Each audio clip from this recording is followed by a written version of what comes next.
Olá, bem-vindos a mais uma conversa nossa aqui.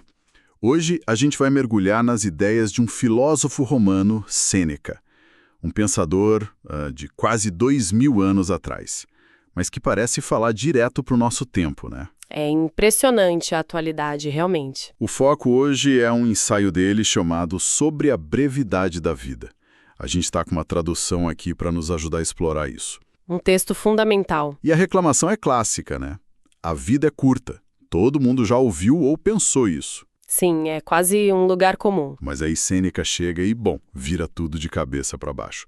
Ele argumenta que não é que a gente tem pouco tempo. O problema é que a gente joga muito tempo fora. Desperdiça mesmo. Exato. A culpa não seria da natureza, mas nossa. Então, nossa missão aqui é desvendar esse argumento. Será que a vida é longa o bastante, como ele diz, se a gente souber usar? Vamos investigar o que ele via como desperdício e o que seria uma vida bem vivida para ele. Ele usa até uma analogia ótima, né? A vida como uma riqueza. Isso, que mesmo pequena, cresce com um bom gestor, mas some rapidinho na mão de um mau administrador. Então, vamos lá, vamos abrir isso. Para começar, como é que Sêneca enxerga esse desperdício? O que ele quer dizer com essa gente ocupada? Bom, Sêneca descreve essas pessoas ocupadas, os preoccupati em latim, como gente presa, sabe? Presa em vários ciclos que, tipo assim, só consomem a vida. Ciclos de quê, por exemplo? Olha, ele lista várias coisas. A ganância, que nunca se satisfaz, o esforço enorme em tarefas que não valem a pena, a embriaguez, a pura preguiça. A ambição política que depende totalmente do que os outros pensam, sabe? Correr atrás de dinheiro, reclamar da própria sorte, pular de um plano para o outro sem ter um rumo certo. É como estar numa esteira correndo muito, mas sem sair do lugar. Ou pior, né? Correndo para o lado errado. Exatamente essa imagem. Ele até cita um poeta anônimo para reforçar: escassa é a parte da vida em que vivemos. Nossa, e o resto? O resto seria só tempo passando, não vida de verdade. Para muita gente, a maior parte da existência seria gasta assim, sem consciência real do que se está fazendo. E o que eu acho interessante é que ele não critica só quem, digamos, fracassou na vida social. Não mesmo. Ele diz que mesmo super bem-sucedidos, aqueles cercados de gente, de admiração, são muitas vezes sufocados. Sufocados pelos próprios bens, pelas demandas constantes. Que tipo de gente? Prazer, gente sem tempo para si, por causa da multidão de clientes, de dependentes. A ideia central é forte. Ninguém parece ser dono de si mesmo. Cada um se desgastando pelo outro. Tem também aquela ironia que ele aponta, né? Da pessoa que reclama que o chefe nunca tem tempo para ela. Pois é. Mas essa mesma pessoa nunca para olhar para si mesma, para se ouvir. É um descaso chocante com o tempo. E o tempo, para Sêneca, é o bem mais valioso que a gente tem. Irrecuperável. Ele faz uma comparação boa sobre isso. Faz. Ninguém deixa invadirem a sua casa, suas terras, né? Mas a vida. A vida a gente deixa qualquer um invadir. Qualquer coisa tomar conta. Somos super econômicos com dinheiro, mas esbanjamos o tempo. E Sêneca diz que o tempo é a única coisa com a qual ser avarento seria bom, seria respeitável, uma virtude até. Ele propõe aquele exercício de reflexão, quase uma auditoria da vida, né? Sim, é bem. Direto, ele sugere pedir alguém mais velho para fazer um balanço. Quanto tempo foi embora com preocupações financeiras bobas, com relacionamentos que não agregavam, com obrigações sociais desgastantes. Brigas em casa, cuidar de problemas dos outros. Exato, doenças que a gente mesmo causou por maus hábitos, o tempo perdido em pura ociosidade, sem fazer nada de útil. E a conclusão que ele tira é dura. Qual? Ele diz: você vai perceber que está morrendo antes da hora. Quer dizer, vivendo muito menos do que poderia. Pesado. E isso conecta com a crítica dele ao adiamento, né? Aquela mania de deixar para viver depois. Exatamente. Aquela ideia, quando eu me aposentar, aos 50, 60 anos, aí sim eu começo a viver de verdade. Sêneca pergunta: que garantia a gente tem de chegar lá? Nenhuma, né? E mesmo que chegue, poderosa, figuras históricas mesmo. Sim, e isso que torna o argumento tão forte, tão universal. Ele fala do imperador Augusto, o homem mais poderoso do mundo na época dele. E o que Augusto queria? Augusto vivia sonhando com o dia em que ia poder descansar. Descansar dos assuntos de Estado, das pressões. Apesar de todo o poder, o que ele mais queria era o lazer, a paz. Sêneca detalha as guerras, as conspirações, os problemas familiares, tudo para mostrar o peso daquela ocupação lá no topo. É um paradoxo, né? Quem tem tudo querendo só um pouco de paz. E ele fala de Cícero também. Para Cícero, grande orador, filósofo, mesmo quando ele se retirava para sua vila, ele se sentia só semi-livre, porque a mente continuava agitada. Atormentado. Isso, pelas brigas do passado, pela insatisfação com o presente, pelo medo do futuro. A imagem é de uma inquietação que não larga a pessoa, mesmo alguém tão brilhante. Ele menciona também Lívio Druso, um político reformador. Ah, sim. O que aconteceu com ele? A vida dele foi tão consumida pela política, pela atividade sem parar, que dizem que ele lamentou nunca ter tido férias nem quando era criança, e acabou morrendo cedo, de um jeito que Sêneca até sugere que pode ter sido uma fuga da pressão toda. Mas Sêneca alerta que só ficar reclamando da vida ocupada não adianta nada, certo? Claro. A lamentação por si só não muda os hábitos. O tempo continua passando e passa ainda mais rápido para quem vive ocupado, distraído. A crítica dele é um chamado para mudar o rumo, não só para chorar as pitangas. Além dessas ocupações mais óbvias, tipo trabalho, política, ele também critica umas formas de lazer. Isso pode parecer estranho, né? Como assim lazer ser perda de tempo? É o que ele chama de otium occupatum. A gente pode traduzir como ócio ocupado ou talvez lazer atarefado. Parece descanso, mas é só outra forma de preencher o tempo sem viver de verdade. E que exemplos ele dá disso? Ele fala de coisas como colecionar objetos de forma obsessiva, virando uma ansiedade, passar o dia assistindo a lutas de jovens.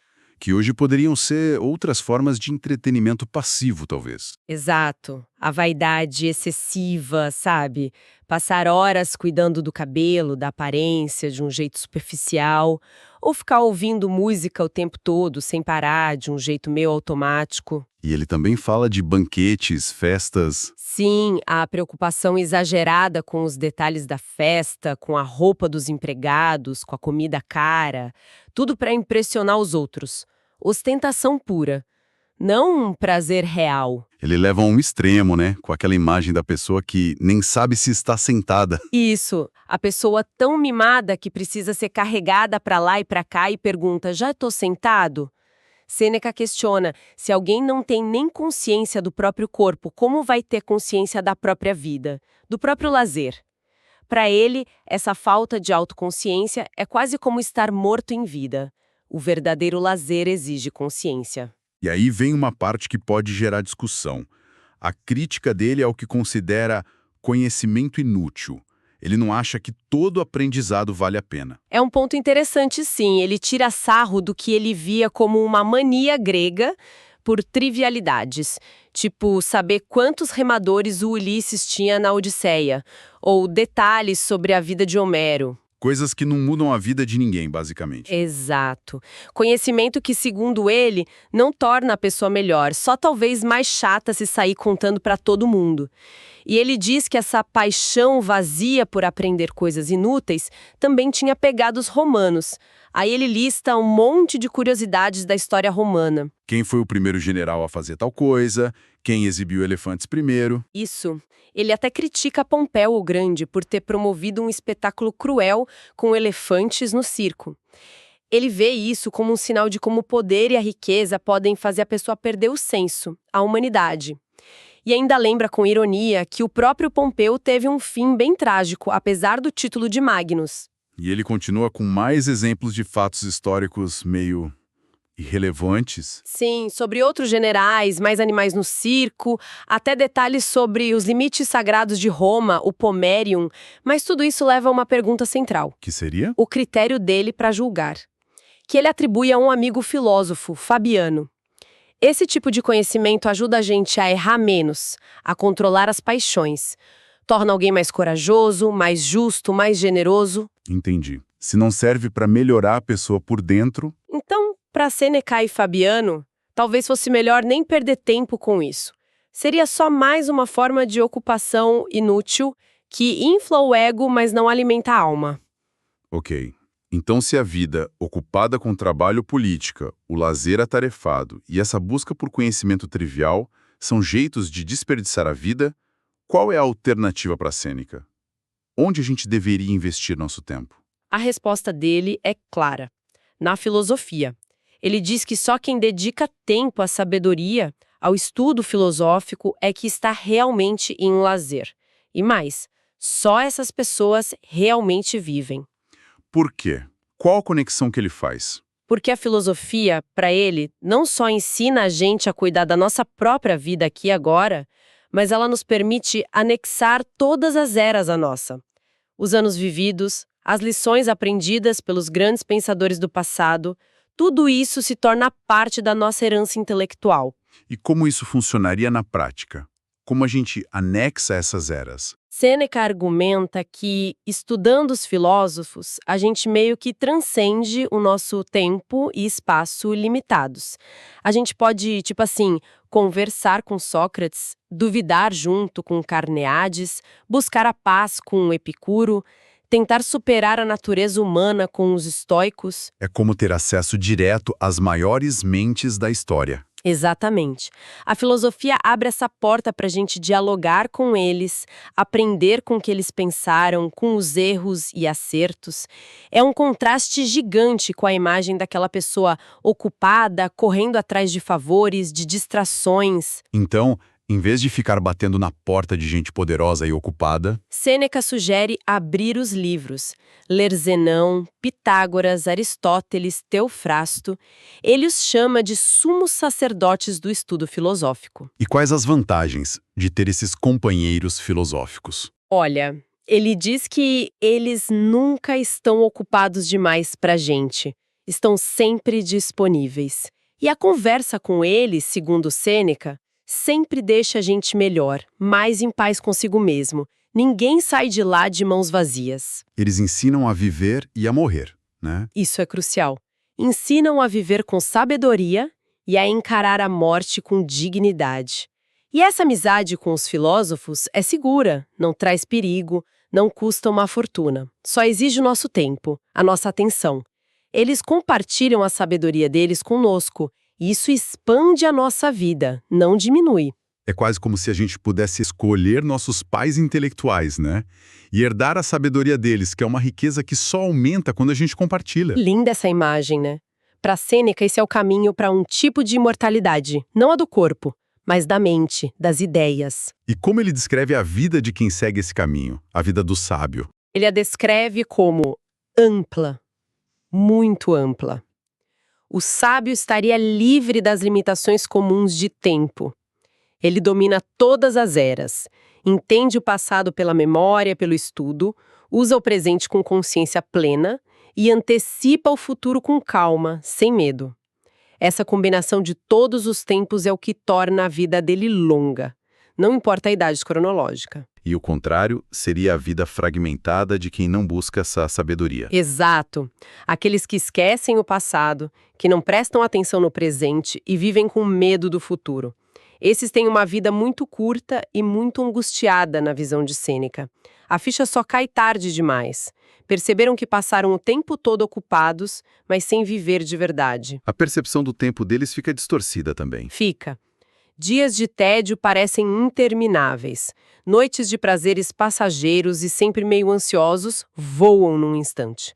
As alegrias são sempre frágeis, porque a sorte muda, né? Tudo parece instável. E acabam presos naquele ciclo vicioso que você mencionou antes. Trocar uma preocupação pela outra. Sim, deixa um cargo público para tentar outro, para de advogar para virar juiz, deixa de ser juiz para presidir uma comissão, sempre correndo atrás da próxima coisa sem nunca achar a paz interior.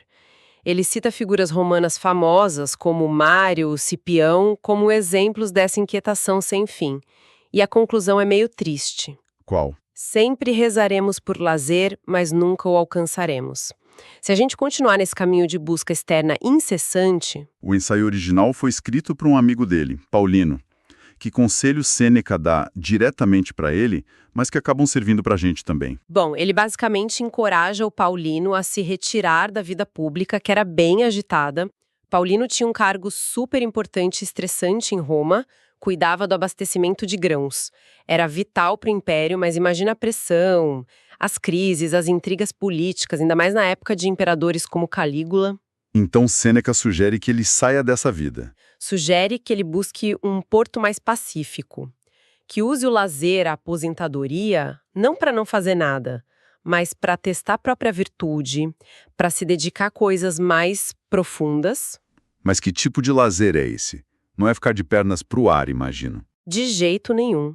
Não é preguiça, nem buscar prazeres vulgares. É se dedicar a tarefas mais elevadas que a tranquilidade da reclusão permite. Investigar as grandes questões, a natureza do universo, a alma humana, as virtudes, como dominar as paixões, como viver e morrer bem. E alcançar o que ele chama de repouso profundo, uma serenidade real e duradoura. É quase como trocar a administração dos grãos pela administração da própria vida, usando a filosofia. Exatamente essa a troca que ele propõe. E ele reforça aquela ideia de que viver para agradar os outros, seguir o ritmo dos outros, é a pior das condições. Considera a mais miserável, viver de acordo com o que os outros esperam ou mandam o que vestir, onde ir, quem amar, quem odiar. É como terceirizar a própria vida. Ele até diz: se alguém quiser saber quão curta é sua vida, é só pensar em quão pequena é a parte dela que realmente pertence a si mesmo. Chegando mais para o final do ensaio, Sêneca faz uns alertas meio sombrios sobre ambição, status. Faz sim. Ele adverte para a gente não ter inveja de quem está lá no alto com cargos importantes, nomes famosos, porque essas honras, ele diz, são compradas com a própria vida. Como assim? Alguns se matam na escalada para chegar lá.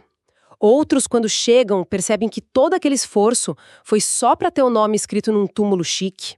E tem aqueles que, mesmo velhos, continuam se matando de trabalhar só para manter o status, sabe? Ele pinta uns quadros bem fortes de fins de vida, assim, né? Morrer trabalhando no tribunal ou revisando contas para o herdeiro que já está impaciente. Exato. Ou a história que ele conta de um tal Turânios, um administrador super dedicado que, aos 90 anos, foi aposentado à força pelo imperador Calígula. E o que ele fez? O quê? Fez a casa inteira entrar em luto como se ele tivesse morrido. Só sossegou quando devolveram um trabalho para ele. Aí, Sêneca pergunta, meio chocado, é realmente um prazer tão grande morrer ocupado? Ele percebe como é difícil para as pessoas se aposentarem de si mesmas, da própria necessidade de estar ocupado mesmo quando o corpo já não aguenta mais. O retrato final que ele pinta é bem desolador, né? Da vida passando sem sentido para muita gente. É sim. Enquanto as pessoas se ocupam com ganhar e perder coisas materiais, brigando, sendo roubadas, a vida vai embora. Sem lucro real, sem prazer verdadeiro, sem nenhum progresso da alma. Ninguém encara a morte de frente, todo mundo se apegando a esperanças distantes, planos para o futuro. Até planos para depois da morte, como túmulos gigantes. Isso, mas Sêneca sugere que, na verdade, como essas pessoas viveram tão pouco de verdade, os funerais delas deveriam ser como os de crianças. Simples, rápidos, porque a vida delas mal começou. Uau! Então, para a gente amarrar essa nossa exploração de hoje, a mensagem principal de Sêneca parece ser bem clara, né? A vida em si, o tempo que a natureza nos dá, não é necessariamente curta. Exato. O que faz ela parecer curta ou o que a torna realmente curta em termos de vivência é o jeito como a gente usa esse tempo. O desperdício vem dessa ocupação constante. Correr atrás do trivial, viver muito para fora, para os outros, para o futuro, e esquecer do presente, da introspecção, de cultivar a sabedoria, que para ele, claro, estava na filosofia. E o mais incrível é pensar como essa crítica dele à ocupação feita há quase 2 milênios, soa tão atual. Hoje, com a nossa cultura da correria, da produtividade a todo custo, das distrações digitais que não acabam nunca. Parece que ele estava vendo o nosso mundo. Parece, né? O chamado dele para a gente valorizar o tempo como o nosso bem mais precioso, para olhar para dentro, para cultivar a mente, continua sendo algo muito forte e muito relevante. A qualidade da vida, ele nos lembra, não está só no número de anos no calendário. Está mais na consciência, no propósito que a gente coloca nesses anos. Exatamente, na forma como a gente investe esse tempo. Isso deixa a gente com uma última reflexão, então. Sêneca nos convidou a fazer uma auditoria do nosso tempo, a fugir do ócio ocupado e do conhecimento inútil que ele via na Roma Antiga. Se ele aparecesse hoje, aqui no século XXI, com nossos smartphones, redes sociais, a avalanche de informações, o que será que ele apontaria como os maiores ladrões do nosso tempo? Aqueles que nos impedem de viver de verdade. Ótima pergunta para a gente continuar pensando. Quais seriam os preocupati modernos na visão dele? Fica aí a reflexão para quem nos ouve.